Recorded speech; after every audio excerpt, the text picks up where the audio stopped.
Netcasts you love. From people you trust. This is TWiT. Bandwidth for the Tech Guy is provided by Cachefly. CACHEFLY.com. Hi, this is Leo Laporte, and this is my Tech Guy podcast, the video version. That means we're going to take the best from shows 755 and 756 and chop them up and put them together and give them to you. These are two shows that were aired on Saturday and Sunday, March 26th and 27th, 2011. There's a Steve Martin interview in here, by the way. Enjoy.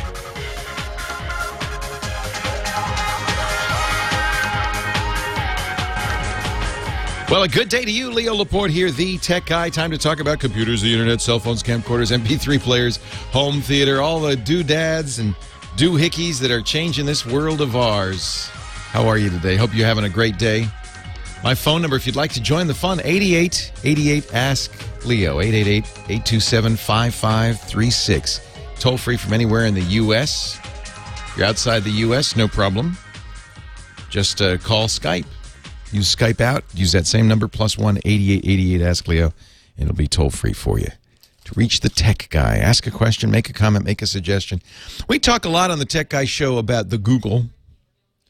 Actually, everybody talks a lot about the Google these days. It's, probably the most successful, second most successful, company in technology. One of the most successful companies in the world. And certainly the reason we talk about it an awful lot these days is it has a lot of power.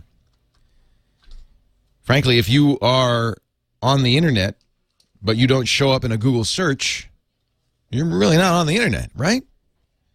Google search is kind of the definitive directory of the internet. Without it, there's, you don't exist. You might have a web page, you might, and all that stuff, but without a Google entry, do you exist? And we talk a lot about the power of Google, but modifying its search algorithms. A couple of weeks ago, they changed it so that's to protect us from something that's kind of controversial called demand media.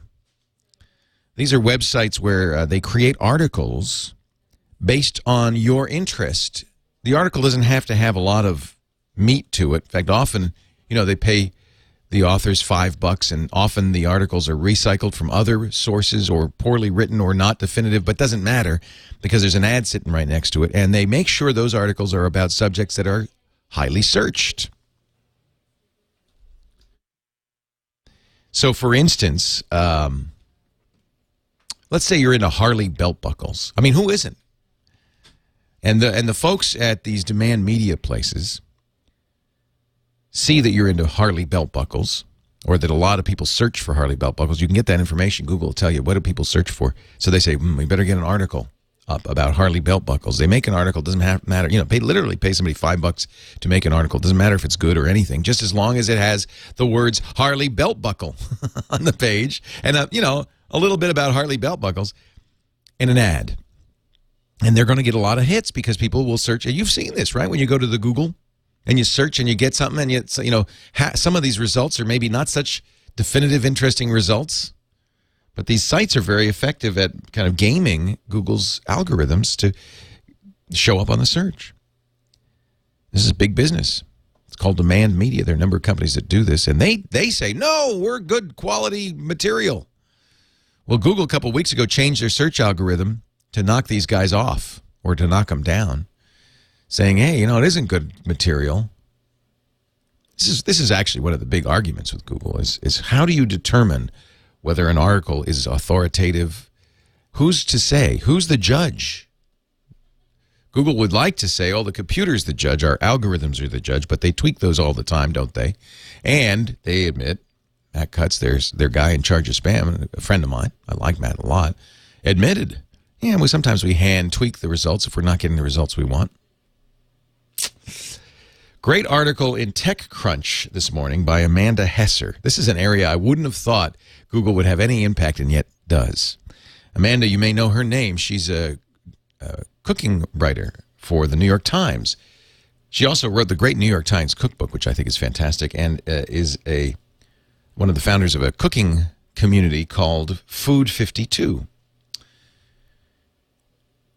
She says Google has modified its recipe search in such a way that it's bad for food, bad for cooks, bad for us. Wait a minute, what? So this is what I didn't know. She says every month, about 1 billion of Google's searches, 1 billion of Google's searches every month are for recipes. Google, it's clear, she says, is the #1 influence on what Americans cook. Of course, with 1 billion searches for recipes. Have you done that? I've done that. I want to make beef stew. What do? I Google beef stew, and then I look at the recipes. Well, recently, Google, about 3 weeks ago, changed its recipe search algorithm. You can now narrow down the search by ingredient. I like that. By cooking time and by calories.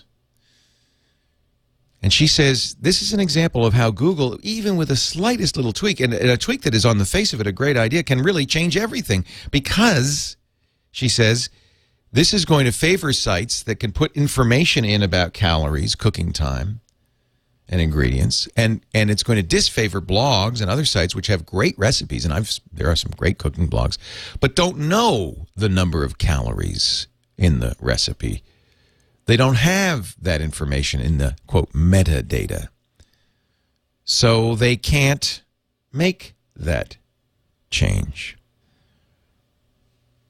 So that means some of the best recipes are going to disappear. They won't show up in the top search results at Google. And she also points out that a lot of the sites that do have information like this, it's just plain wrong. And Google doesn't give us enough choices. She gives us an example, a great French classic dish called cassoulet. It's a hunter's stew. It's delicious. The Google choices for cooking time are, on this and everything, less than 15 minutes, less than 30 minutes, or less than 60 minutes. She says you can't make a cassoulet in less than 4 hours. You can't. So where does the search for cassoulet get you? She said, well, I found a recipe that says it claims it takes a minute to make cassoulet with canned mushrooms, kidney beans, and beef. It's not exactly a cassoulet. She's found another recipe that said that the cassoulet that they made was 100 calories per person, even though each serving contains a full lamb shank and a sausage link, an entire sausage link. That's not 100 calories. So people lie, people game, people mess with Google. And as a result, she says it's going to change the way Americans cook and eat. Who'da thunkin'? Now, I admit this is just a narrow little area, but that's the point, is that Google has so much influence. 1 billion searches for recipes every month on Google. And now, because they've changed how it works, you're much more likely to find recipes from companies that are willing to lie, that are willing to misrepresent. You're not going to find the best recipes. You're just going to find the ones from the companies that are good about gaming Google. Oh, no. I don't envy Google. I don't envy their situation because, of course, they have to do stuff like this. That makes Google much more useful. But at the same time, it's hard for them to predict the unintended side consequences of anything that they do, and even the smallest tweak like this. Even the smallest tweak can have huge impact on society. I guess the point is that Google has a huge amount of power because they are really 70 or 80% of all searches go through Google. They are, in effect, the arbiter of what exists and does not exist on the internet. And while I think they take that responsibility seriously, there's nobody in the world that can live up to that. But what am I calling for? Am I saying, well, what should we do? There's nothing you can do. Take apart Google? I don't think so. I mean, that might be what ends up happening. Suggest that everybody start using Bing? I can't. If Google's better than Bing, you're not going to do that. What do we do? I guess just be aware of the immense power wielded by Google because so many of us use it and because, well, it's so good. And I know the folks at Google think very hard about this stuff, and perhaps they'll read this article on TechCrunch. I'll put a link in the show notes from Amanda Hesser and maybe rethink their search algorithms for recipes. And maybe you and I should start searching somewhere else to find the best food. 8888 Ask Leo. That's the phone number. 888-827-5536. I am Leo Laporte, the tech guy. Leo Laporte, the tech guy. 8888 Ask Leo. 888-827-5536. That's my phone number if you have a question, a comment, a suggestion. Our first call of the day from Las Flores, California. Steve on the line. Hi, Steve. You'll have to pick him up for me, Luis. Thanks. Hi, Steve. Hi, Leo. Welcome to the show. Thank you. I have a question that kind of fits in with what you're talking about. I have a website that really doesn't fit into any existing category. And so it would be great if I was selling the belt buckles like you were talking about. Yeah, well, that's all you need. Harley Davidson belt buckles. It's the secret. Yeah. Well, I was starting to use the link sites, the link exchange sites. Do not. Well, that's what I started to read. It said I could actually drop my page rankings because of that. And so that's really my main question, was to find out if that was legitimate or not. It is not. So here's the deal. Google is very sensitive to being gamed. You know what I mean when I'm saying gamed? Yeah. Google says, and they're very clear, and you should read their guidelines for webmasters. They say that the way to be successful and to show up well, successful in Google's terms is show up high on the search results, is to have great content, period. Now, we know there's other things you can do, but they are very clear that if you do something that doesn't have to do with improving your content, in other words, if you try to get around the Google algorithms, try to game the algorithms, try to beat them in a mechanical way, they will punish you. And the punishment can be everything from lower rankings to no ranking. They've actually dumped people. Mm-hmm. And if you don't show up on Google, you don't show up. So in those link exchanges, that's exactly how not to do it. Okay, then I won't do that anymore. The site is so kind of unusual. Well, tell me about it. It almost kind of sounds bad. In fact, the name of it is called emaileavesdropper.com. I like it. But the concept, it's a very unique, unusual concept. It's people can sign up to be blind copied on emails between fictional characters in a story. Oh, I love it. What a great idea.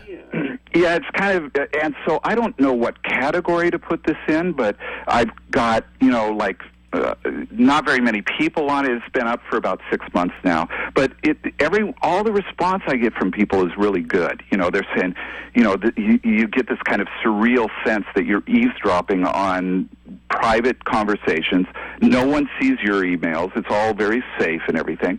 And so this story kind of unfolds during your day. You receive these emails, and you kind of learn the details of the story from the perspective of those that are writing them. So it's fun and different, but I can't get known. I mean, it's very difficult.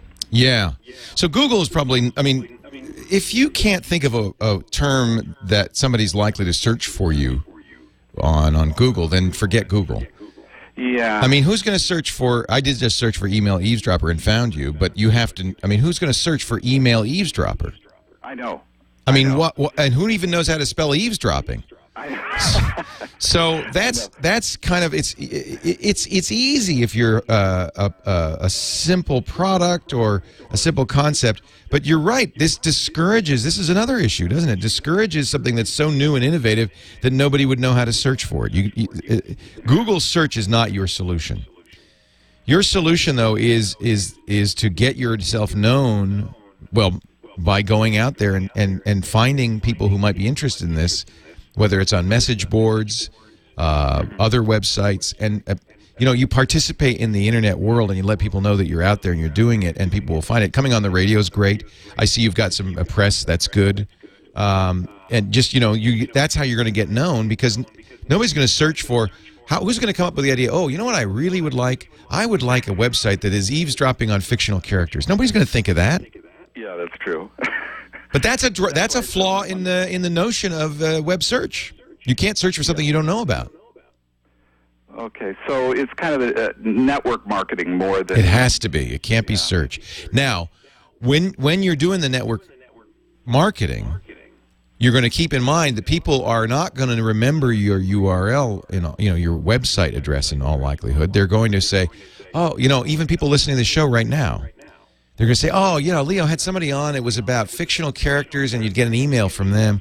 You have to, in your mind, think about how people will then search for you, having learned about you. So changing the name of it, maybe? No, the name of the site is one thing. Another thing that's very important, though, and I see that you're not really taking advantage of it. Well, actually, you are. I like it. There are a couple of things Google pays particular attention to. One is the title of your page, not your URL. And you've got a title that's stories told through eavesdropping. I can't see the rest of it, but it's a good title in the sense that it shows people through eavesdropping on email. It does, in fact, have kind of the keywords that people might search for: eavesdropping, email, stories.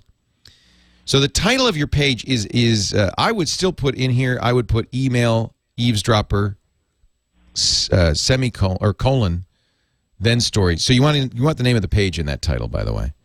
Okay. Because people are going to bookmark it, and when they bookmark it, you see I bookmark it here, and that's what I get is stories told through eavesdropping on email. I might want to have it just say email eavesdropper, then a colon, and then I can delete the last part for my bookmark. You also, though, want to have keywords in there. The first, there's a great, Google filed for a patent application a few years ago, and there is a great article about what we can tell about Google from its patent application. It's on a site called Buzzy. I'll put a link in the show notes. I've mentioned it before, but if you Google B-U-Z-Z, is it Buzzy or Buzzle? I think it's B-U-Z-Z-L-E and Google and patent. You'll find this article. It's 5 years old, I think, now. But it has some really relevant, I think really the only relevant, this is called SEO, by the way, search engine optimization. It has some of the most relevant information. Yeah, it's Buzzle, B-U-Z-Z-L-E. Yeah, I found it. Yep. Yeah, see, the Google's good if you know what you're searching for. So there's a few things in here that are useful. Now, everybody knows about PageRank, and that's what you were trying to game. Google bases your ranking on the number of people linking to you, but it has to be legitimate links. It can't be a link farm or Google get mad. Yeah. So you can. I mean, it's not illegitimate to encourage other fiction sites to link to you. To get people to talk about you with a link to your site is great, because those links give you Google juice. You should also look at some of these other things, including, they mentioned the title in here, the first 1,500 characters. Some of this Google no longer does or has fine-tuned, but this is a very good article, and it has at the last overall, keep it ethical, and you can't go far wrong. Don't be tempted to spam. And I think what you're doing is great, and I think that really it's not about Google for you. It's about people, getting your concept and telling their friends and writing articles and mentioning it online, and that will help you with your Google juice. But what are people going to search for? Fictional surveillance? I didn't even know such a thing existed.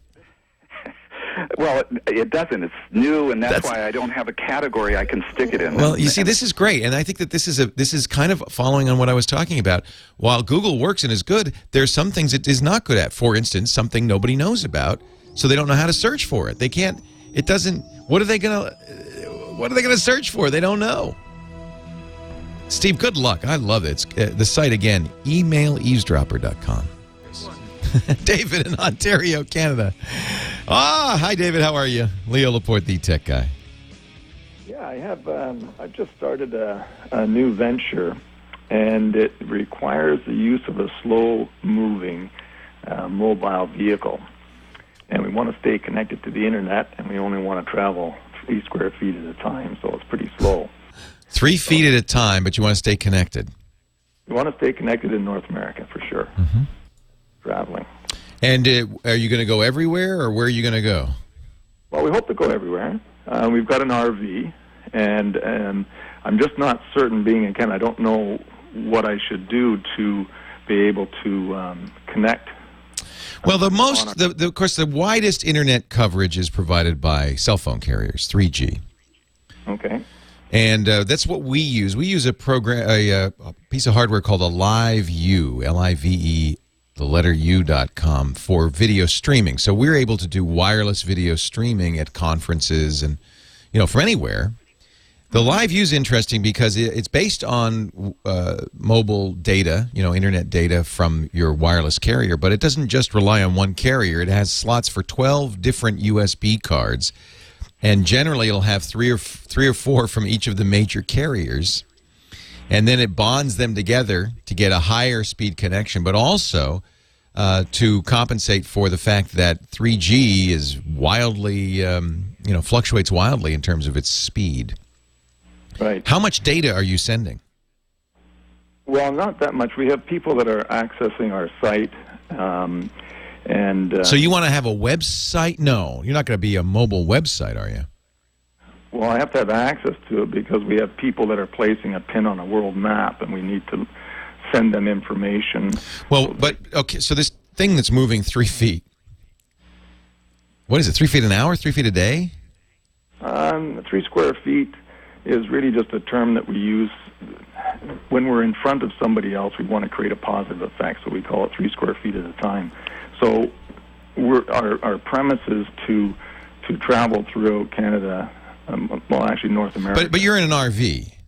We're in an RV, that's right. So what you're asking is, what can I do in an RV to get full-time internet access? Full-time internet. That's okay, correct. As opposed to having some device that's going around that's sending data back. You want to be able to get on the net. I just want to get on the net. Yeah. There are only two ways to do this. One is a satellite dish. Some people do put a DirecTV satellite dish or a direct data satellite dish on their roof. The problem with that is it doesn't work while you're driving. It only works when you get to where you're going and you aim it.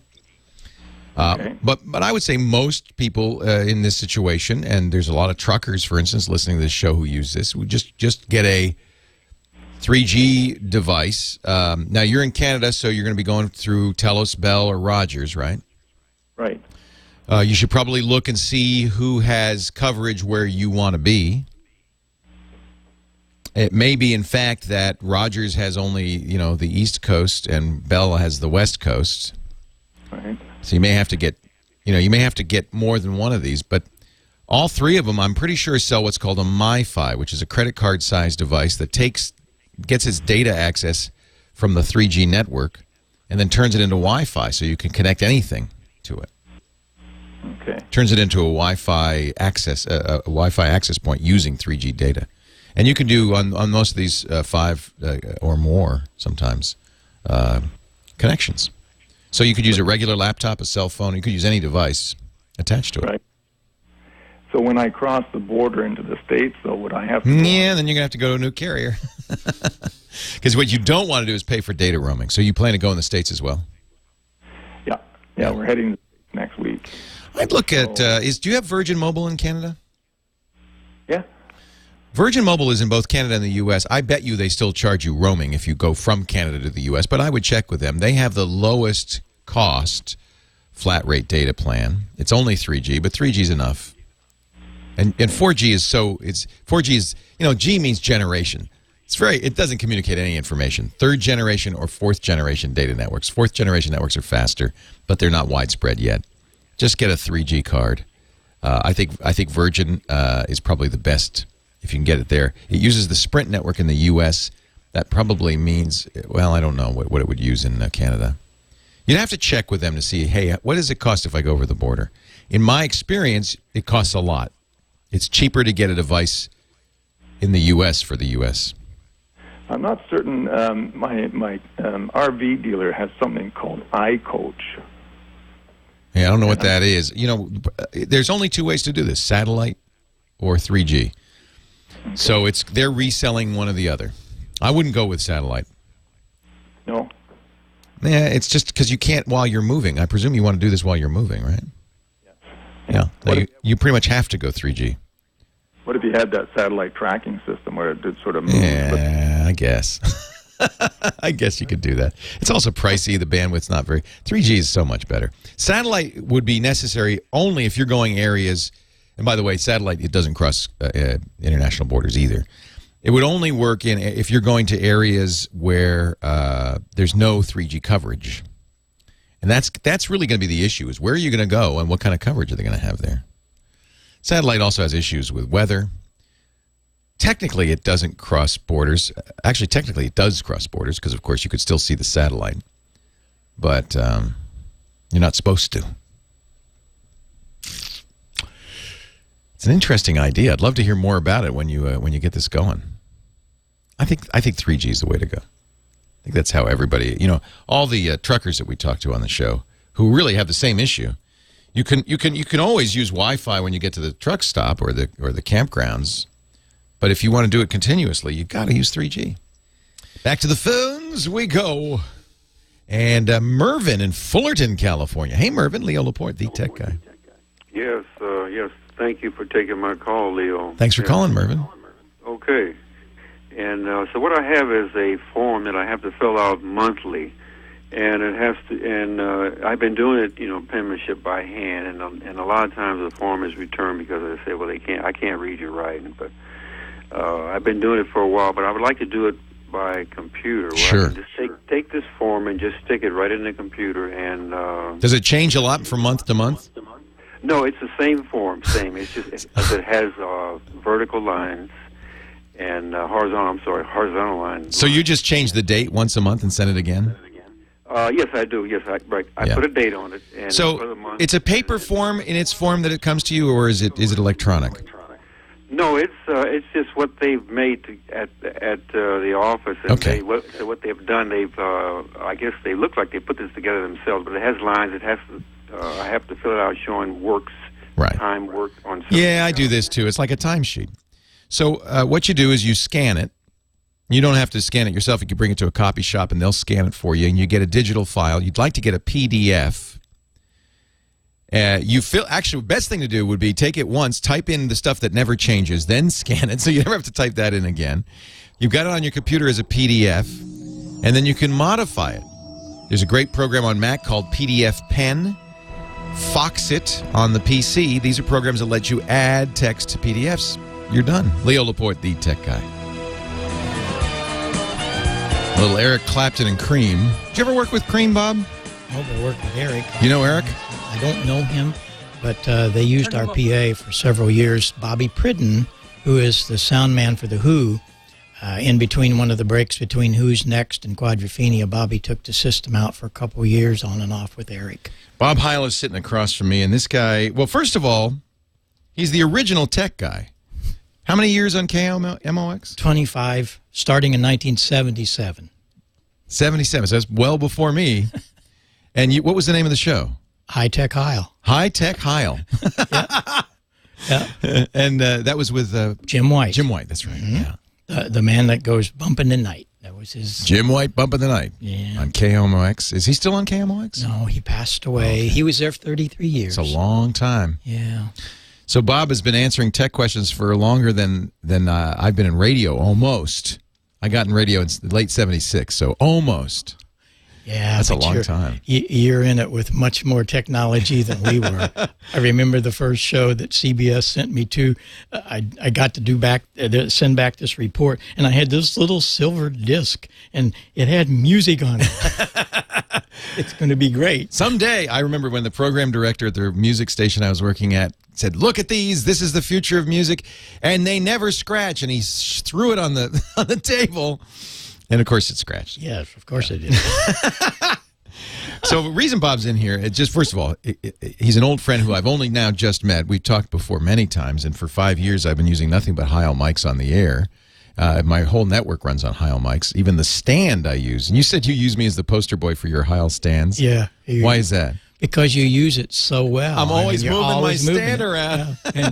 And it's holding right there, and it doesn't fail you. It doesn't fail me. Yeah. I have squeak little WD-40 on there. It's starting to squeak a little bit, but that's probably because I move it around so much during the show. People don't see that, but I have to always, because I'm moving around, and I need the mic to stay with me. So you started as a rocket. Well, you started as a ye old music shop. Mm-hmm. In 1966. And then... selling Hammond organs. You're an organist? Because I was an organist. Yeah. It started when I was 12 playing, but when I was 15, I started playing at the Fox Theater in St. Louis and learning to voice and tune pipe organs. That is an art, and I was so honored and blessed that Stan Can taught me how to do those kind of things. You got a picture here of you in the midst of the pipes. Yes, tuning Wow. and voicing these things. Yeah. It's just amazing. And that's how I learned to listen. It was very important to understand how to listen. Hearing is just a physical process, but listening is mental. That's interesting. Knowing what you're hearing and processing it. All came about from that, and then I started renting Hammond organs in 1967 to the groups that would come through St. Louis, and I'd go to take a Hammond organ and a couple of Leslie speakers to people like Vanilla Fudge and all of that. I remember that. Yeah. I saw where they're coming back. They're going to do They're back, baby. Yeah. But they use Sun amps and the Leslie speakers and stuff. I rented them. But all of a sudden I'm going, wait a minute. They got these little columns and nobody could understand what they were saying. The PA was awful. So a few years later, I had a PA that really worked, Macintosh and JBL and Alltech A4s, big stuff. And the Grateful Dead really kicked us out where they came to kicked us out is the wrong word, started us, I guess. Kicked you off. Yeah, they came to St. Louis without a PA because Owsley had gotten picked up by the feds the night before and confiscated him and the PA. But they came to St. Louis, didn't have cell phones, hardly had any kind of communication, and got into the Fox Theater, that very place that I grew up and playing the organ, and had no PA. So the stagehand picked up the microphone or the telephone and called me and said, do you have microphones and speakers? And I said, yeah, well, talk to this guy. He handed the phone to Jerry Garcia, and I told him what I had, Macintosh amps and JBL and Alltech. He said, well, get it up here. And they took us right out of there that night, Leo. It was quite an experience for a little kid from Marissa. And my roadies took that thing out, and on a tour they went. And everybody started calling us. We hit the front page of Billboard. Well, and the Grateful Dead became famous for their quality of their stage sound. I think they still are considered the state of the art. Oh, they were. And they did such wonderful thing. Owsley came back, and there were so many other people involved in the Grateful Dead experience, I always call it. And I was really honored to be with them that first year. And then the Who started calling in Humble Pie and Frampton and all that. But all along through this, I met Joe Walsh with the James Gang in 1968. Later the Eagles, yep. And Joe is an avid ham radio operator. Oh, I didn't know that. That's interesting. Big-time technology guy. And He's a geek. We'd be in the back of the bus with a little Atlas transmitter talking to somebody in South Africa with a wire strung out to the back of the stage.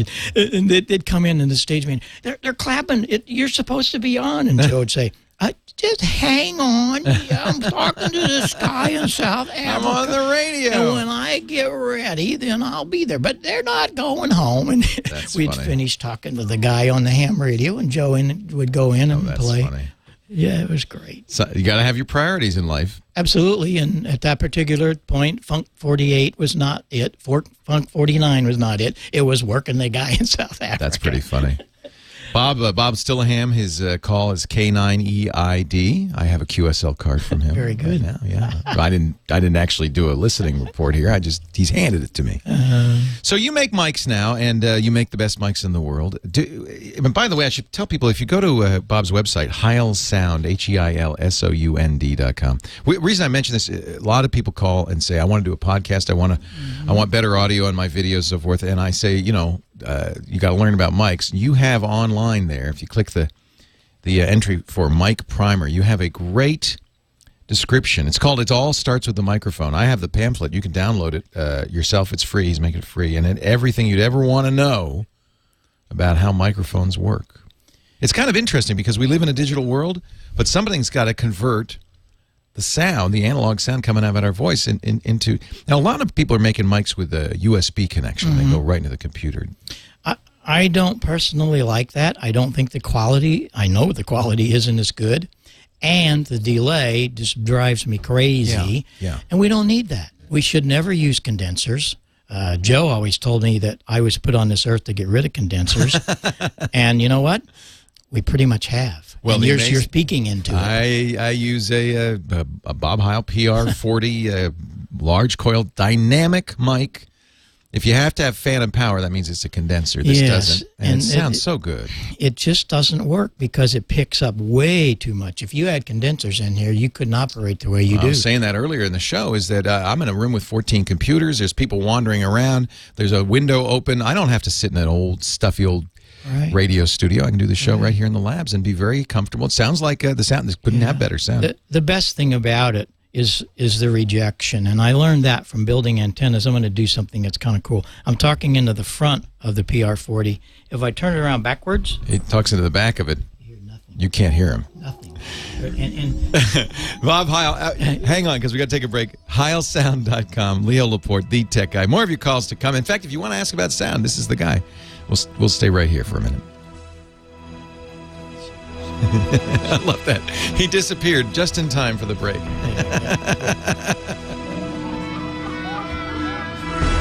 Pardon me? What was the first gig? you know, Right. That's what happened at Altamont. Right. Wow. A Hell's Angels funeral. yes. Now, did you see my new laser that I stole this from my son. This is going to be my GizWiz gadget. Oh, Look at that. I'm Cool. sorry. I don't mean to blind you. yeah. Look at that. Now, yeah, does no, he- I won't point it at the sky. That's Does for he sure. know you have it? Your son? My son? No. Oh, huh? He's going to be mad at me when he... and it comes with protective glasses. I think that's a gimmick, but I wouldn't aim it in my eye, that's for sure. Yeah, that's cool. Yeah, the GizWiz will join us in about 10, and then we'll have right after the radio show, we'll do the radio show. Let's see if we have any calls here. I'm going to do it. There's a call from Denmark I want to get to. UPS virus. What kind of software can I use to put a logo on a webcast? I want a tablet for business use. Yeah, I'll do Andreas, since he's calling all the way from Denmark. Cool Breeze wants to know how much hand assembly is involved in making one of these PR40s. We have to, the elements and stuff we have assembled, our design of the diaphragm. The diaphragms modules come in, and then we assemble those into the mounting, and then, of course, the connectors and all that. Sometimes they're put, depends on what run we're doing, but then it's all assembled and tested 3 times. We test, as the diaphragm was made, they test all of that. Then they test it when the whole element's done. And we test it when it's all ready to go into a cardboard box by plugging it into a JBL studio monitor and a mixer and monitor amp and listen to it. Huh. I am a nut. You want to hear it? I want to hear it. Yeah. I want to hear it. And I bet you that there's not very many factories do that. They look at them on scopes. I'm sorry. That's not the ultimate. You have to listen, because sometimes there's something nuance. You can't see it. Yeah, They don't sound right. Yep. And they look right on the scopes. Yeah. Don't What sound- happens? You throw it out, or do you? Yeah. Yeah. Yeah. Because Why- you can't why- fix that. Why worry about it? Right. Just spend more time and money. Just pitch Right. it. Yeah. I use a Duro meter. Do you know Mike Duro? Mm-mm. Ooh, great guy. Broadcast guy. He builds a digital. I hope you're going to introduce me to these people at NAB. I want to meet them all. Yep. You're not at NAB. Oh, you're having a party. Yeah. I'm coming to your party. Right. Right. Maybe they'll all be at the That party. could be cool. Yeah, Mike's usually there. That'd be great. Yeah. Yeah. But Mike, every broadcast station I walk in's got his meters. for So that. chat room asks, a Night Star who used to work for Atlas, which Atlas radio you used. Mm-hmm. He wants to know which one you used. 210, I think it was. 210. Yeah, I think it was a 210. He's an AM broadcaster. Yeah. AM ham. Yeah. I love that. Let's see what else. McGarnacle is asking me about the pop filter.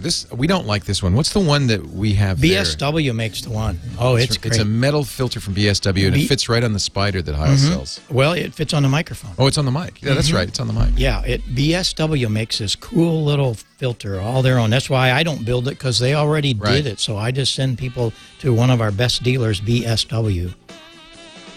I'll pull it up right now. Is this the Repop? Yes.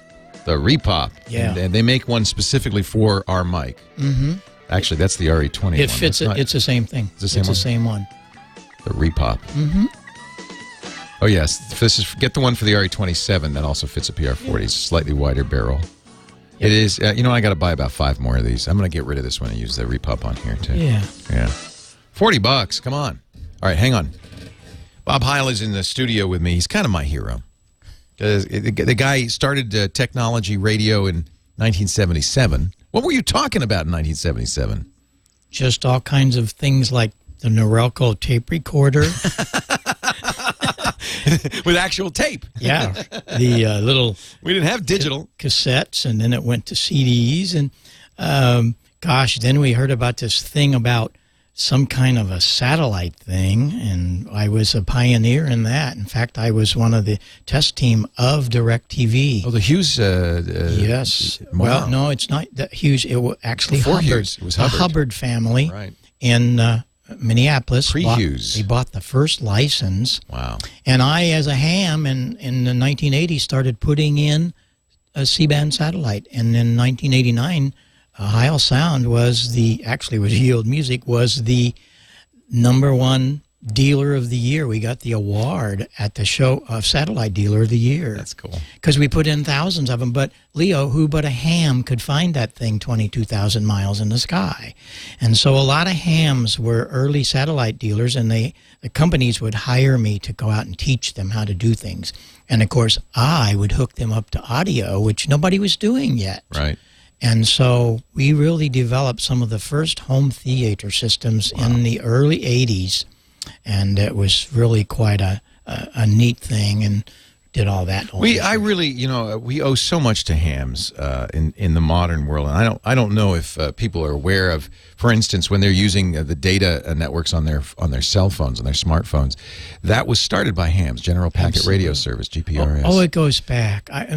The ham radio community, the telephone, the Bell Labs, a lot of those guys were hams. But then the VCR would have never happened. Really? Television broadcasting would have never happened as fast as it did, or if it would have, the way that it did, because a great portion of the engineers today are hams, and that's why Sarah and I, on the Wednesday night of NAB, host a party. We don't show our products there, because everybody that's in the broadcast industry, they know about our stuff. Thousands of radio stations are using them. And I rather spend time with them in this wonderful arena of Ballroom B at the Hilton with just seeing so many. Well, if you let us, we'd like to broadcast from that party. Can we do that? Yeah, it'd be great. All right, Wednesday night, we're going to be there. Wednesday night from 6 to 8. I'm bringing my cameras. Look out. And we give away a lot of prizes because people that aren't even in the business want to do things. Bob Hile, HeilSound.com. It's been great talking to you. I wish I had some more time. We do have to take a break. Leo Laporte, the tech guy.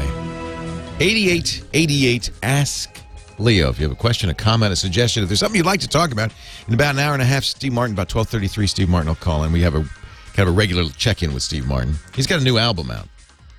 And he's also this, big Twitterer. Steve Martin to go is his Twitter handle.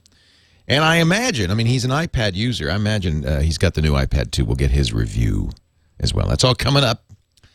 Just a little bit, Scott Wilkinson, our home theater expert as well. Did you see this? Wow.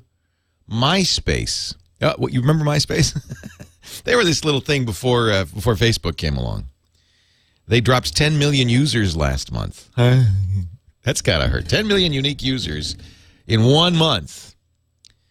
I guess it's kind of, can we say, mark the time, call it, it's over, MySpace. Actually, the funny thing about MySpace is it still has a vast number of users. How many sites can you think of that could lose 10 million users and still have something like 200 million? Yikes.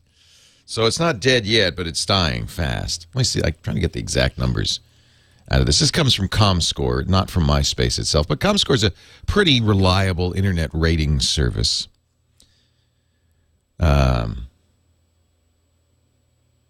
Ever have that happen? The internet just stops working for you. It's just frozen solid. I'm looking, and nothing. I get the headline, but nothing. I know the headline. MySpace visits dropped by 10 million users a month from PCMagazine.com, and it's just sitting there, stuck. You know what is going on here? This is PCMag.com, PC Magazine site. It's waiting for an ad to load. Isn't that frustrating? So the site, the entire site is hung up because the ad server for whatever ad that I don't want to even see, there it is sitting there. Thank you. Oh, now I can see the Visioneer Mobility Scanner ad that I didn't want to see that was holding the whole darn thing up. Thank you, Sony. Thank you, Visioneer. So MySpace traffic dropped 14%. Actually, no, this is pretty bad, actually. It was 73 million in January, 63 million unique users in February. At this rate, then no one will be using it by September. Wow. Rupert Murdoch's News Corp apparently has put this on the block. Remember, they began the year by laying off half the staff. I think it's pretty clear that either they're going to sell MySpace or they're going to shutter it. Amazing how this stuff happens. I heard a term. It's actually in a book about the Smothers Brothers. It was David Steinberg talking. He used the term presentism. It's not a very good word, presentism, but its meaning is absolutely real. That we are kind of biased towards the way things are right now. So our bias is that Facebook and Google and Apple, they will live forever. Nothing could harm these companies. What could possibly go wrong? And 10 years ago, you could have put Microsoft in that bin. I don't think people feel that way anymore. You could have put MySpace in that bin. 30 years ago, you could put IBM in that bin. Nothing could have. IBM is the dominant computer company of all time. Nothing could go wrong. So those of us who are, and there are a lot of us who say, oh, Google, Facebook, they're too big to fail now. Yeah, I don't know. Let's not be presentists. That is a terrible word. You know what word is now in the dictionary? OMG, FYI, and LOL. The Oxford English Dictionary, which is an amazing dictionary that attempts to catalog every word in the English language, so I guess they couldn't leave it out. I don't know. Are these words? They've decided to add OMG, LOL, FYI. Amazingly enough, they already had IMHO and BFF. They're able to, one of the things that's fun about the Oxford English Dictionary is they show the first use of a term. Did you know? OMG had its history tracked all the way back to 1917. The year before the big war. LOL used to mean little old lady. Remember that? I remember that. That was in the 60s. And FYI showed up in corporate lingo back in 1941. You know what else has made it in? And I don't know if this is a word. The heart symbol. Not the emoticon less than 3. The actual graphic for a heart. I can just imagine the professors at the Oxford English Dictionary calling the printer and say, I say, do you have a heart? What? Do you have a heart symbol? We need a heart for the dictionary. Oh, no, what you're talking about, Governor? How do you spell heart? No, heart. Just like a picture of a... We don't put pictures in the Oxford English Dictionary. No, that's right. But it's a word. The heart word. OMG. I'm LOLing, FYI. I guess if you're going to include every word, you got to include that, right? What else are you going to do? Leonard Nimoy and William Shatner, both celebrating birthdays this week. A tip of the mug. A tip of the... What was it they drank? That blue thing. That blue liquor they drank on Star Trek. 80 years old. Both Shatner and Nimoy. Captain Kirk and Mr. Spock are 80 years old. Wow. That makes you feel old, doesn't it? Happy birthday to the two of them. They actually both look great. They're both doing great. Can a bacteria violate copyright law? Apparently it can, according to... I love this story. According to the heirs of James Joyce. See, they're getting now to the point where they can design bacteria. They're designing life. Back in 2010, J. Craig Venter, the guy who cracked the human genome, announced the creation of the first synthetic life form. They took this little bug, Mycoplasma capricolum, a little bacteria. They injected DNA into it, and they created a new life form, Mycoplasma mycoides. To differentiate the synthetic DNA from naturally occurring DNA, they actually inserted a couple of quotes, one from physicist Richard Feynman, into the DNA. The other from James Joyce's novel, A Portrait of the Artist as a Young Man. Believe it or not, the estate of James Joyce, the author of that novel, has asked them to remove the offending quote, "It's a violation of copyright." Well, I'm afraid it's too late. This thing, what are they going to do? Kill all the bacteria? That would be genocide. They coded the quote, "To live," I hope I can say this so it won't get sued. Can I say this? I think I can. The quote is, "To live, to err, to fall, to triumph, to recreate life out of life." That's a good quote. They encoded that into the DNA of the bug. They also took a quote from Richard Feynman, the great physicist from Caltech. His quote, actually it's a kind of misphrase, but that's all right. Paraphrase. "What I cannot build, I cannot understand." Both very appropriate to building life. Feynman, the folks at Caltech even were a little upset. They sent a picture to Ventnor, a photo of the blackboard in which he put the quote, and it showed that he actually wrote, "What I cannot create, I do not understand." That's close. They're actually going back to fix the Feynman quote. I don't know how they're going to handle the James Joyce quote. 88, what a world. OMG. FYI. 8888 Ask Leo, that's the phone number. Let's talk about tech. You and me. Leo Laporte, the tech guy. He's the best. Now, Scott Wilkinson, do you recognize this fine Celtic music? I do indeed. Indeed I do. It's me playing the recorder on that. I don't know where you got this, Kyle. I can't. Kyle's amazing. He's pretty amazing. That's true. That is a traditional Irish tune. Amazing. He says he thinks you're amazing. Well, thank you. So yes, where is that recording on the internet? It must be. That must be where he got it. No, actually, I sent it to him. Oh, you sent it to him. He asked me. I cheated. Oh, I get it. It is on the album that my wife and I recorded some years ago.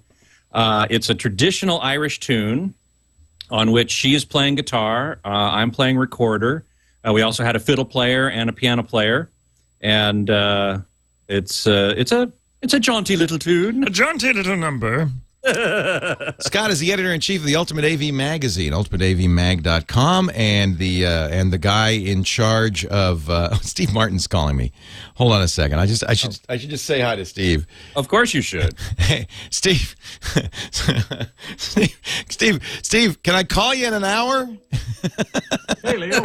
Hey, Steve. We're in the middle of another segment. Can I call you back in about an hour? You're looking great. I want to make sure it worked. I'll call you later. It looks great. Bye, Steve. Bye. Take care. Hey, Steve, I love your stuff, man. Oh, too late. He's gone. Oh, no. That was the cutest I have been thing. a fan of his for a long time. Okay. Sorry to interrupt. I know. That's all right. I know. We should ask him about home theater. He probably has one. Maybe he has one. Maybe he needs some help. I'd be happy to help him. I will tell him that. We're going to talk to him in about an hour.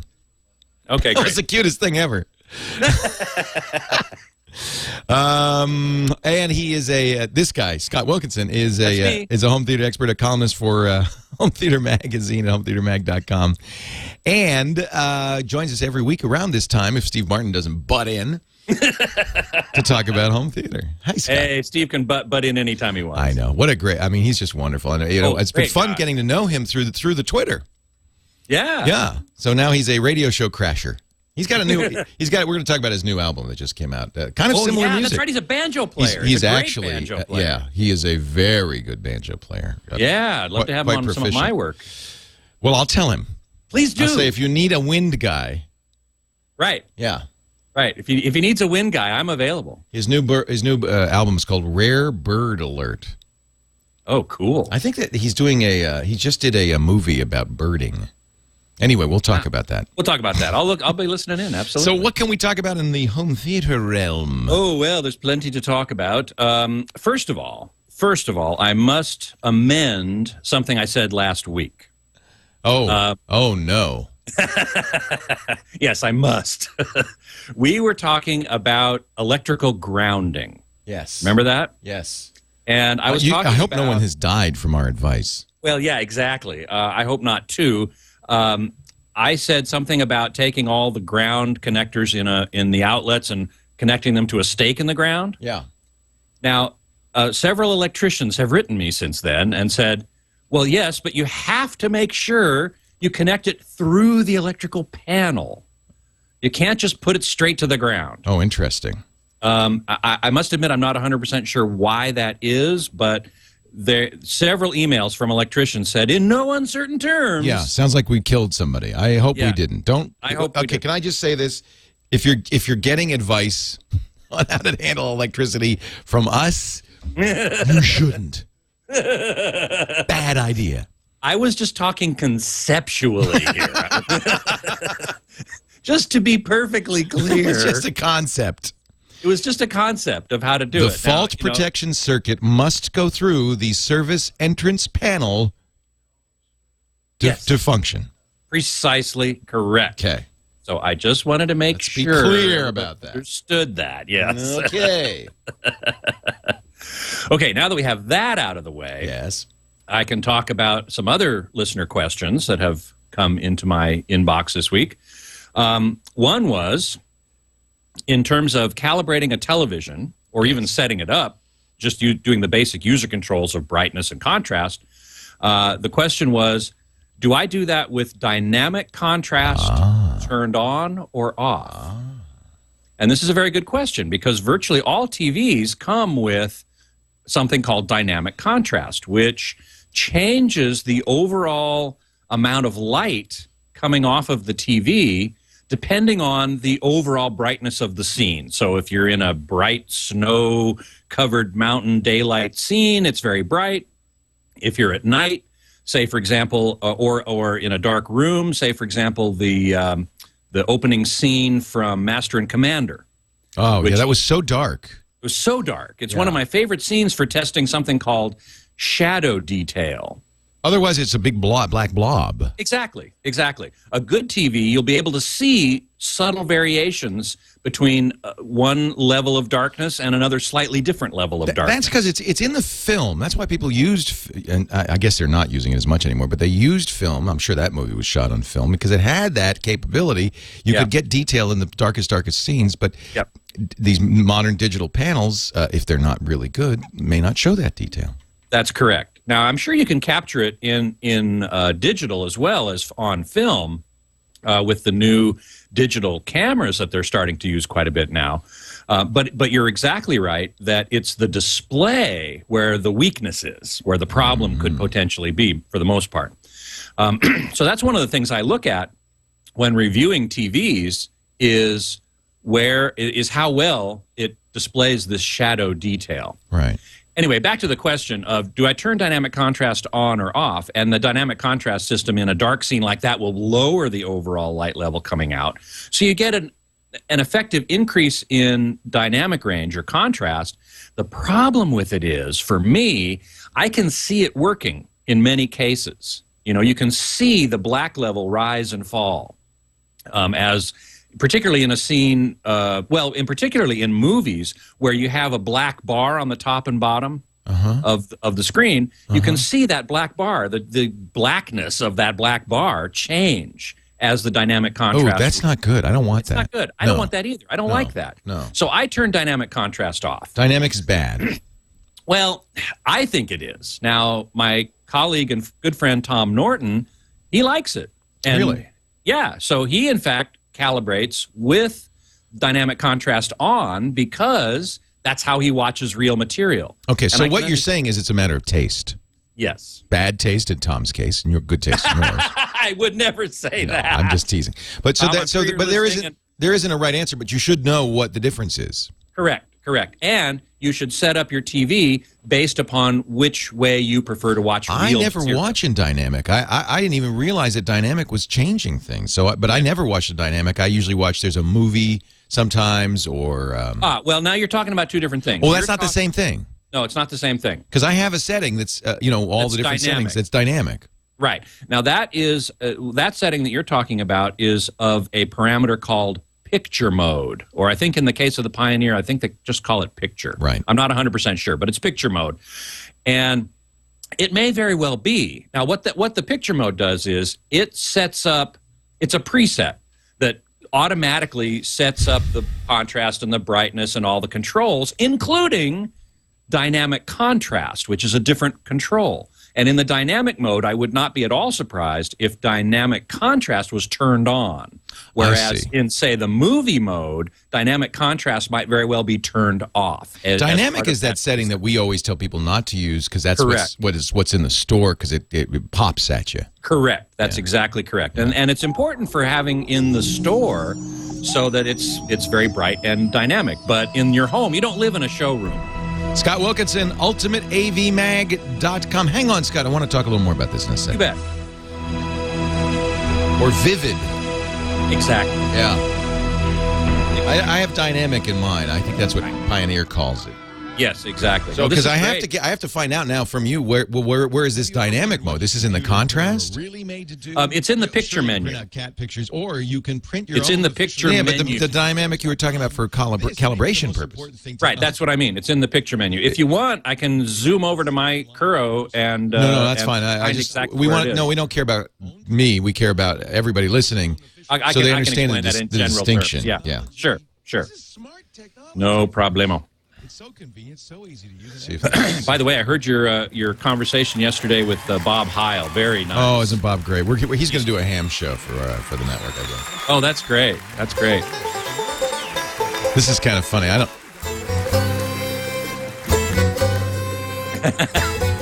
You recognize it? Yeah.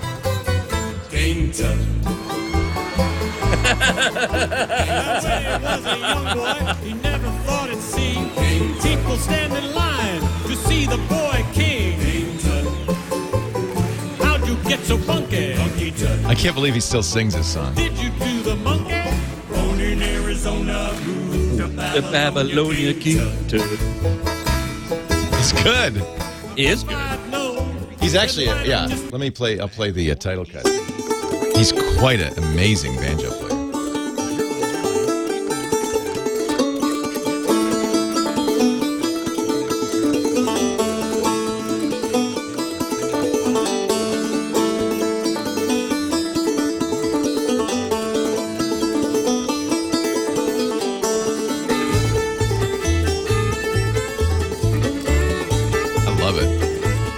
My kind of music.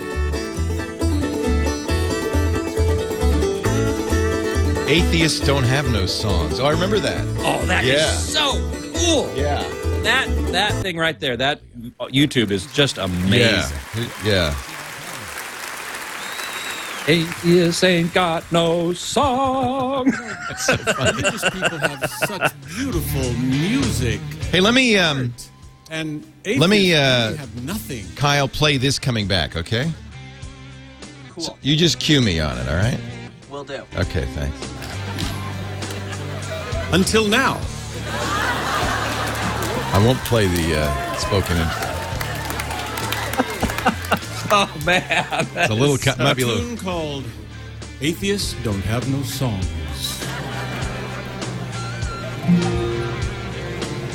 Christians have their hymns and pages. Hava Nagilas for the Jews. Baptists have the Rock of Ages. Atheists just sing the blues.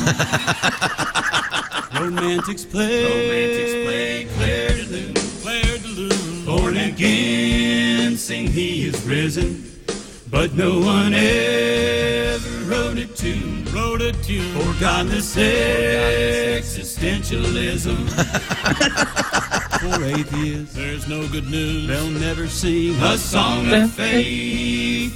in their songs, they have a rule. The he is always lowercase. All right, so I'm going to cue this one up. You tell me when to start playing, and I will play that.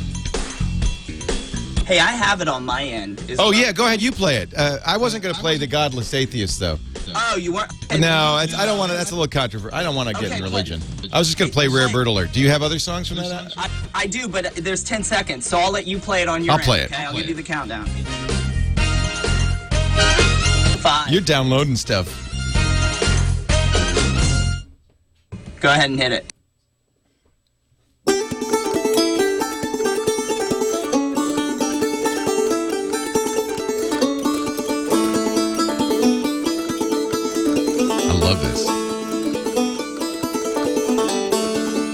That's Steve Martin from his new CD, Rare Bird Alert. We'll talk to Steve in about 45 minutes. I owe you, Scott, because he interrupted. So I'm going to give you a few... I'll be interrupted by Steve Martin anytime.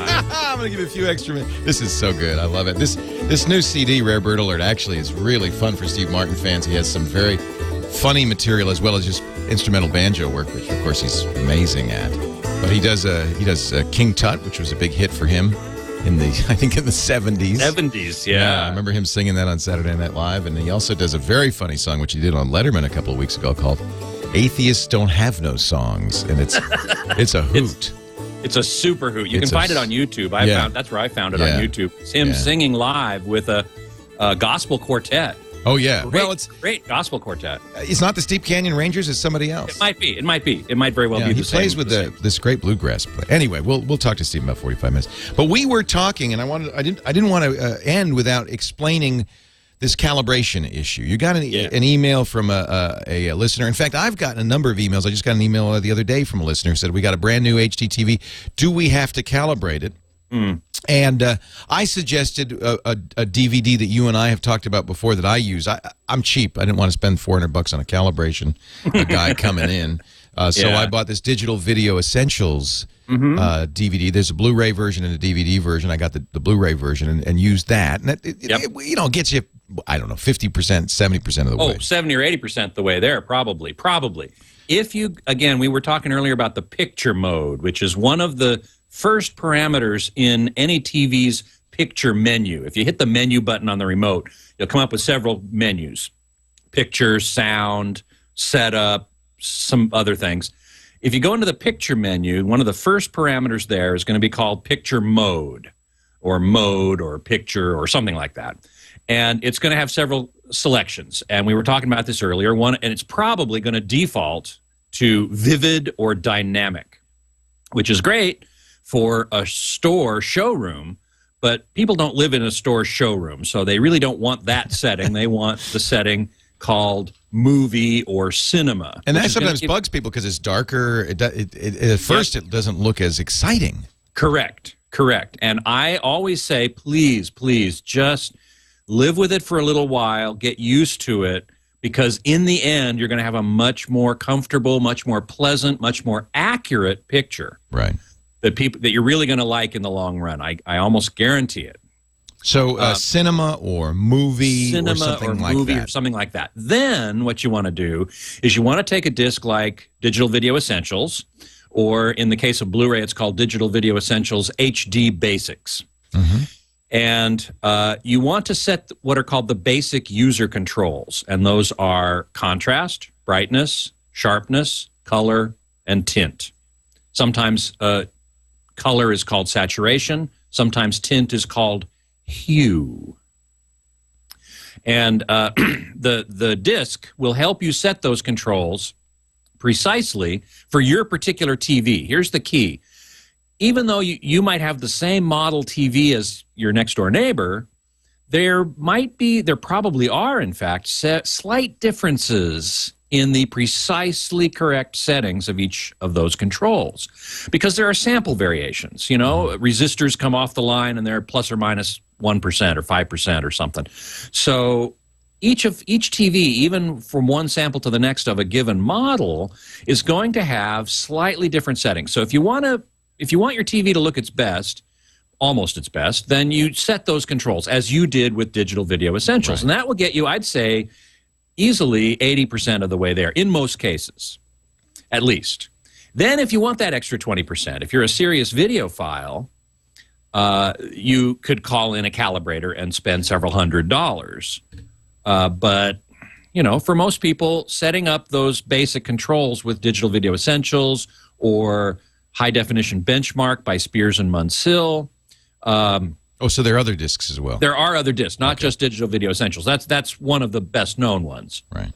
But Spears and Munsell is also a very good one. And that will get you most of the way there, and you'll really see a beautiful picture, the best picture almost that that TV can produce. Perhaps even really the best picture that a calibration wouldn't really improve significantly. So that's what I think you need to do. And we get back to this dynamic contrast issue, which is also in the picture menu, along with contrast, brightness, sharpness, color, tint. There's an item called dynamic contrast or something like that, and you can turn that on or off. Sometimes there's low, medium, high, or off. And when you turn that on, as I was explaining earlier, the overall level of light coming off the screen changes. The black level and the white level, in other words, changes depending on whether it's a dark scene or a bright scene. Some people prefer it, like my friend Tom. Others don't, like me.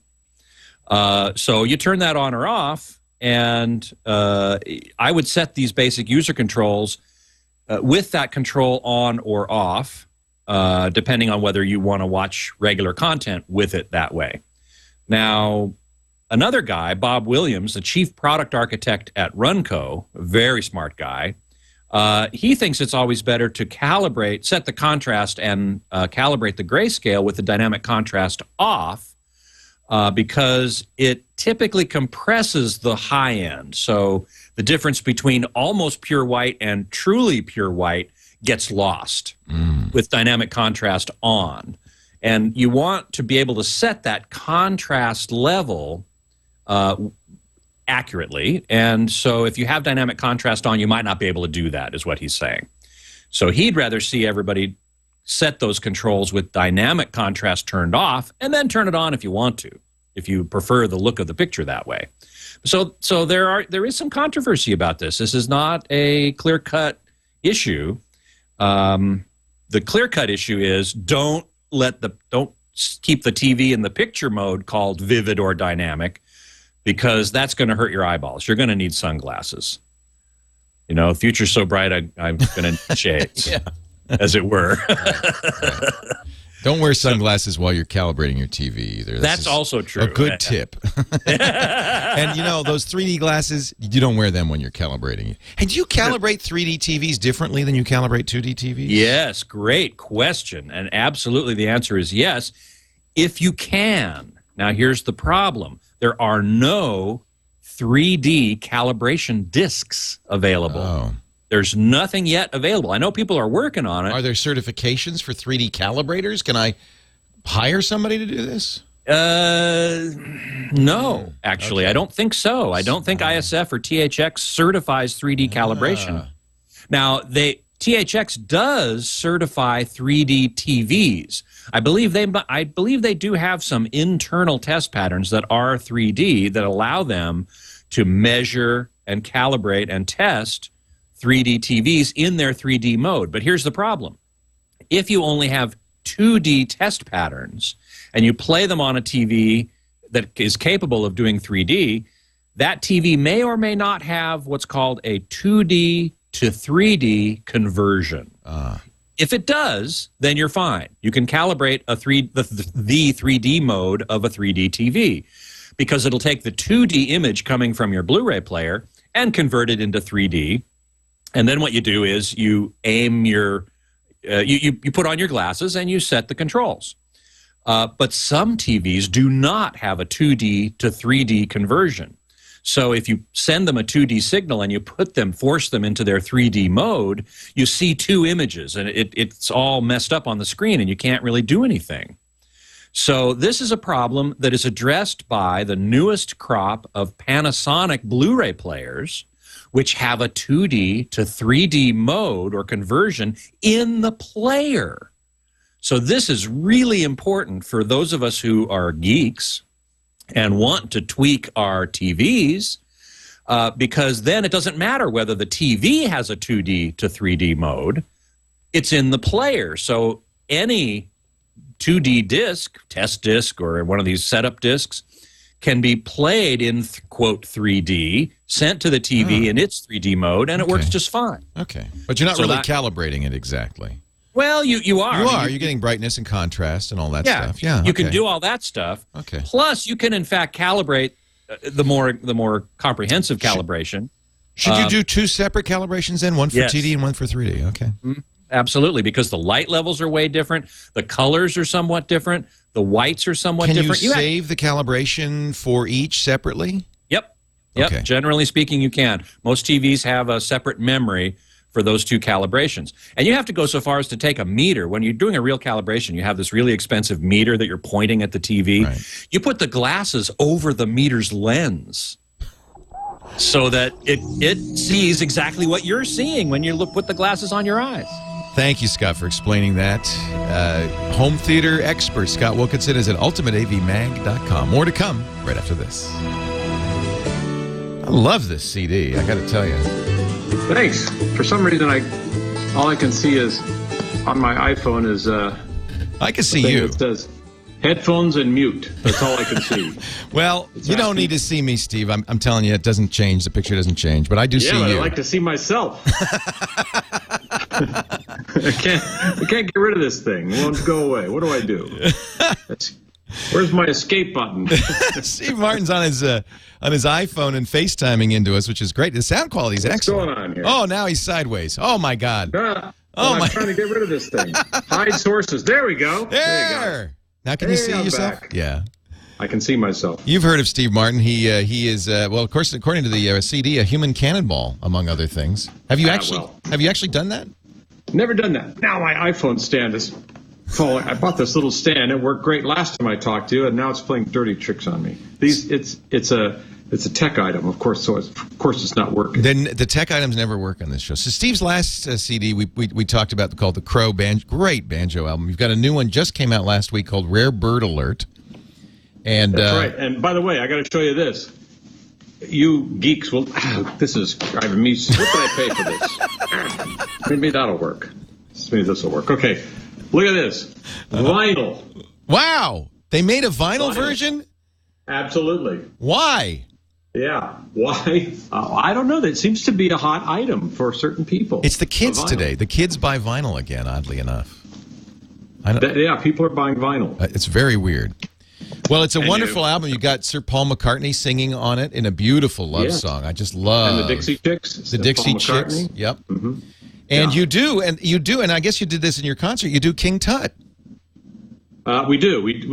I put that on there so people would know that our live show is actually. I think people when they go see actors who do a music show, they worry that they're trying to be rock stars and they're going to turn their backs on the audience and just play solid music. But we really do a show, and I put that on there so they know we also do humor. But there's a lot of. By the way, go ahead. There's a lot of YouTube video also of your shows. Yeah, there is a lot of that. Yeah. So people are interested. By the way, I figured out how to resolve my tech issues from last time with the time zone and all that. Yeah. And what I do is I don't worry about it. I have a sort of, what do they call it, workarounds that work for me. It means I can never adjust the time zone I'm in on my computer. I can't do that. Right. It means I can never get internet time. So I have to tell my computer I'm always in Pacific time zone. Right. And then I have all these kind of workarounds.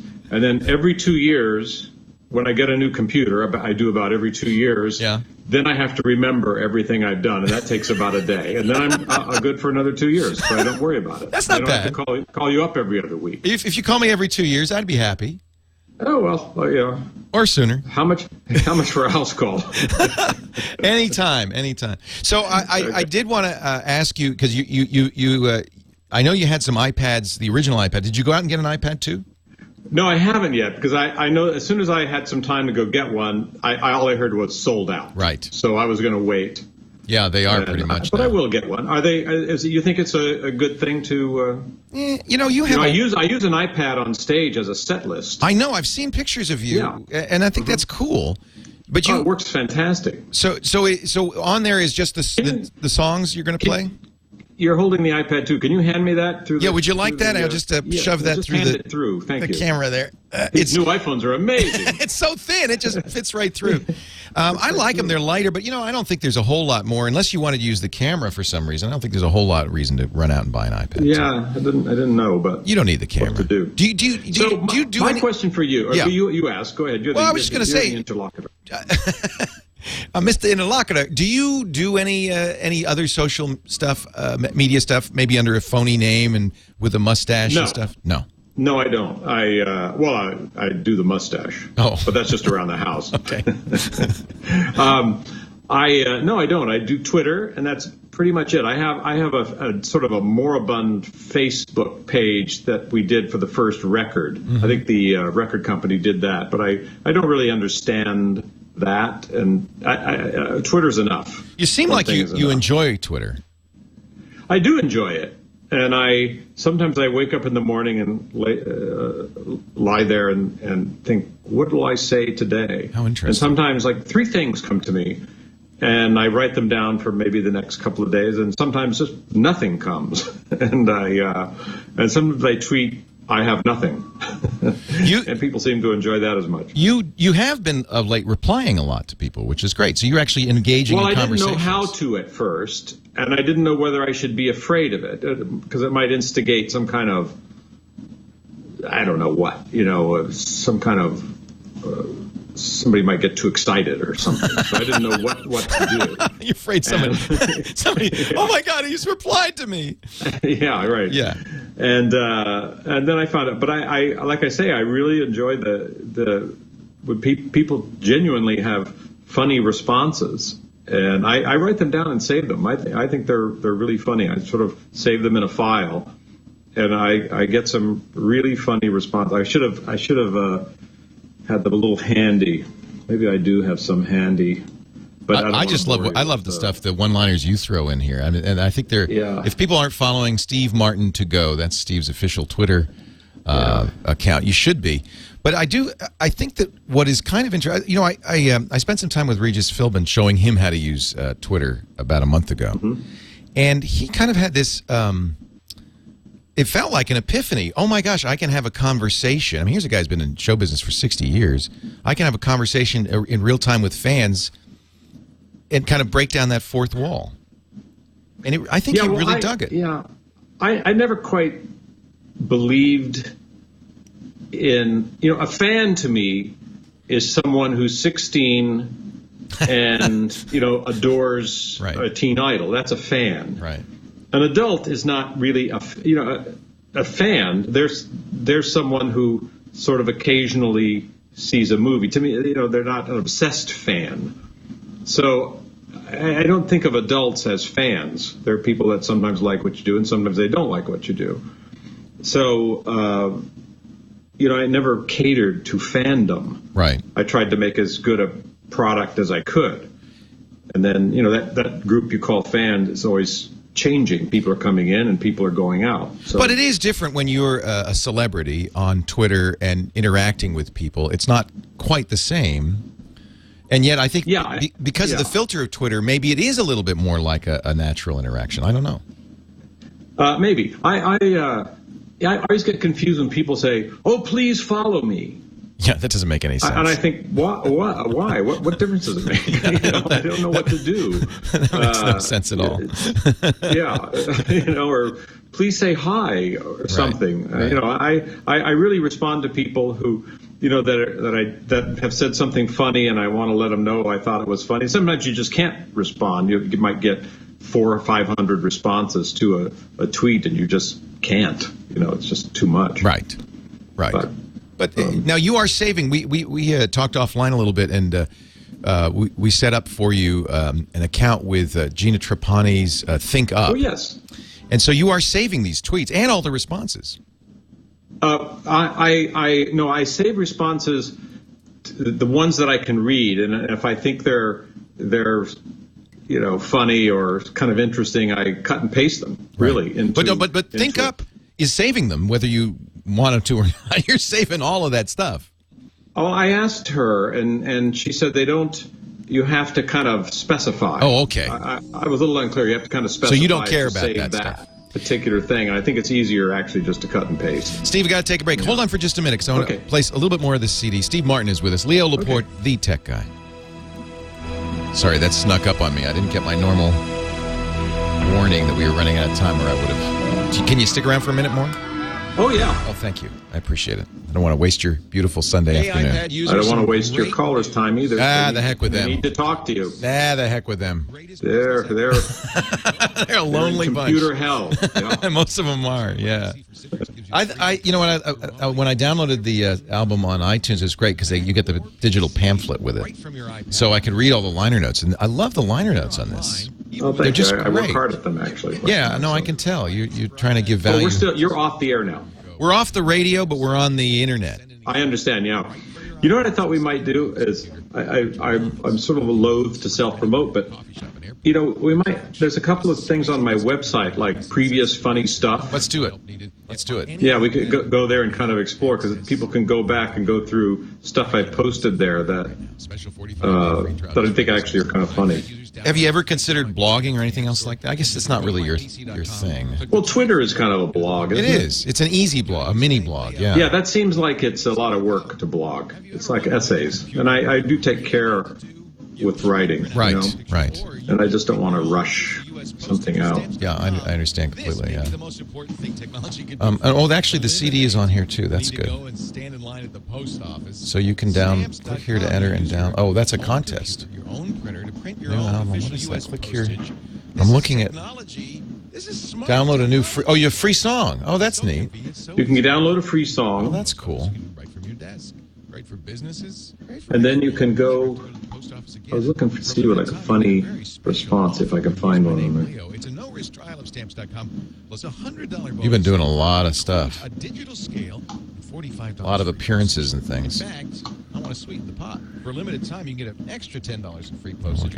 We're looking at the site right now on Go to the stamps.com. screen. You're just seeing me sitting here, but there's others. Pardon me? You're just seeing me sitting here, but there's other stuff on the screen.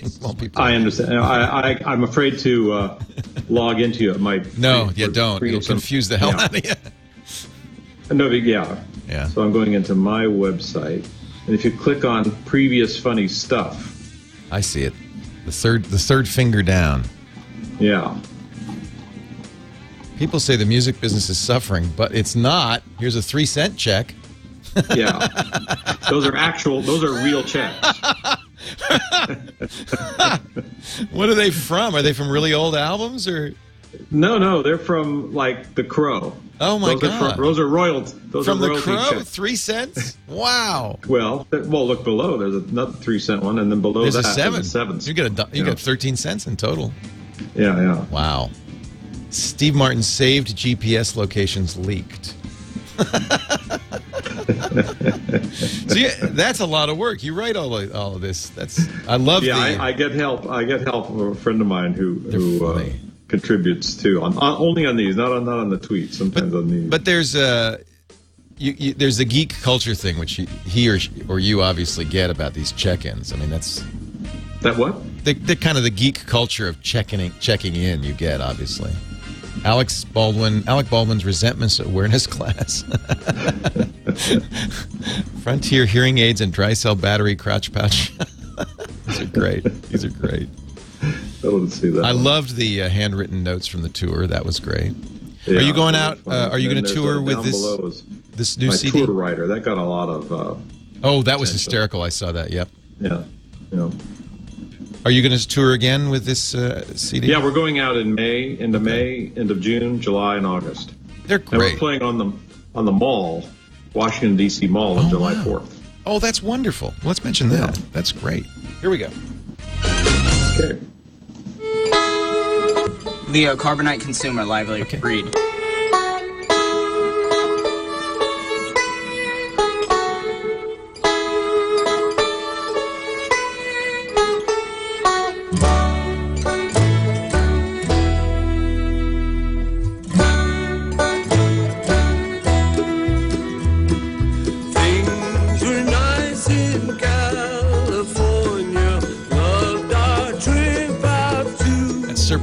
McCartney singing from Steve Martin's new CD, Rare Bird Alert. This is actually a beautiful, Blessed Love, a beautiful love song, which I really enjoyed. How hard was it to get Paul McCartney to sing on your CD? Well, it's such a long story, but it started with emails. And it's so funny, I recorded the song with me singing it and me playing it onto my iPhone. And then I got a contact for Sir Paul and emailed him the song. Wow. And then he emailed back and he said, yeah, I'll do it. It's just beautiful. And we communicated through email through the whole time. Yeah. The Rare Bird Alert title cut you wrote while you were doing a movie up in Vancouver. Yeah, we're doing a movie. It'll be out in October, and it's called The Big Year. It's with Owen Wilson and Jack Black. Can't wait to see it. I want to call everybody Sir now. I want to say Sir Jack Black and Sir Owen Wilson. It's only a matter of time. And it's about competitive bird watching. It is. And if that doesn't make you want to see it, I can't think of anything that will. And the Rare Bird... There are many apps. There are many apps for bird watchers. Right, and there's a Rare Bird Alert email, right? Yes, you can get that. You can call in. You can read your code, speak your code, and get a Rare Bird Alert. And that's where the title of that song came from, actually. And the title of the album. I know you enjoy playing the banjo. It's a very different form of activity for you, and you're so good at it. And it's such a great CD. If people haven't purchased it yet, it's on iTunes for $10. Amazon has it. I guess there's still record stores somewhere selling vinyl versions of it, too. Rare Bird Alert with the Steep Canyon Rangers. And you were telling me off the air that you're going to be performing at the mall on the 4th of July. That's right. With the Rangers, and it's sort of a long all-day show, I guess. Wow, that's great. And we'll be there. That's great. We're going to premiere a new song there. This story is called "Me and Paul Revere." I've just written this song. It's about the Paul Revere's ride, and it's kind of a thrilling song. It's based on the new facts that have emerged about Paul Revere's ride, and I've written it from the point of view of Paul Revere's horse. We finally, I guess that diary that the horse kept has finally surfaced. Yeah. Well, it actually came out in a book by David Hackett Fisher, and it's called Paul Revere's Ride. It's a very interesting book. Can't wait to read it. Steve also has a great website. I'm going to give you a plug here because it's really fun. It's called stevemartin.com, and there is, if you look on the right under the menu, there is previous funny stuff is a way to go back and see more about, I can't believe these royalty checks that you're getting. Yeah, I posted those. If you click on previous funny stuff, and then you come up and the headline says, people say the music business is suffering, but it's not. And these are actual royalty checks from my music career. The first one is for 3 cents. But it adds up, and I see by the end you got 7 cents, so that's good. I've got one for 7 cents there, too.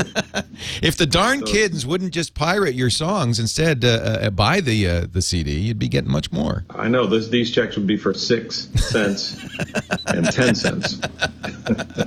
Steve Martin saved GPS locations, and you got to go back a little bit in time to read the October tour ideas, and I don't know, I think it's very bold of you. He also reveals his contract writer for the tour.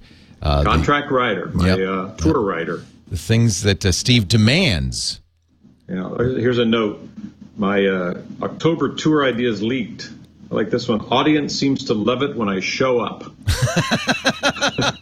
It is go to YouTube if you want to see some clips. I'm sure they're illegal, but and you can download a free song on there too. Oh, there is a free song on the site. Yeah, you can download the song Rare Bird Alert. Oh, you can. Hey, but one last question. I don't want to keep your customers away from you because I think they're dying to ask stuff. But I'm just curious if other people have the same problem I have on my PC with iTunes. Oh yeah, that it's very, very slow. Yep. When I'm syncing my phone, when you just look at the screen, I can't get all the those little dialogue that say your phone will sync in and then it goes ... and it won't even spell out all the all the text won't even show It's busy. up. I have It's a big thinking. monitor. You'd think Apple would do a better job for on Windows software, but they're But do notorious. you think that's intentional, or is it? I'm just wondering, is it me, or is it? No, it's not you. It's universal. Everybody I know who runs iTunes, and by the way, that's far more people than run iTunes on the Mac, just because Windows is so much more prevalent. All complain about it, and I don't know of a fix for it. I just think Apple does not know how to write Windows software. I guess I don't think it's intentional. I don't think they do that. No. Yeah, I wouldn't think so either. No, it's too big. It's too big of a business for them. Yeah, well, maybe if they just call me, I can help them. Yeah, I think that's the key.